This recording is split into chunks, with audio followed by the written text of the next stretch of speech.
Ready na ba? Nagre-record na? Baka hindi na naman yung nagre-record Kanina salita ako ng salita, hindi naman pala siya nagre-record. Hi kuya, ako si Red Quaresma, 28 years old from Capas, Tarlac. Sa trabaho, NUP ako sa PNP, so sanay ako sa pressure, sanay ako sa reports, pero hindi ako sanay sa tanong na kailan ka na mag-aasawa. Kaya kuya, baka ikaw na ang makasagot.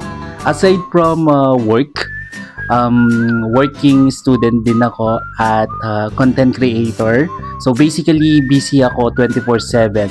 Pero somehow may time pa rin akong mag-scroll ng TikTok ng 2 oras. Bakit karapat dapat akong maging housemate ni Kuya? Simple lang. Simple lang kuya. Hindi ako boring, kaya kong makisama sa iba't ibang personality.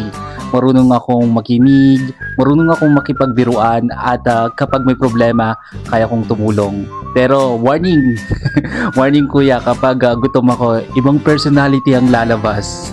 Joke lang, joke lang. Pero kuya, kung gusto mong magkaroon ng housemate na responsible sa umaga, comedian sa gabi, at minsan nangangailangan din ng life advice, kuya, ako na to. Ako na to kuya. See you inside kuya, and please, huwag mo akong ilalabas agad. Joke lang, joke lang.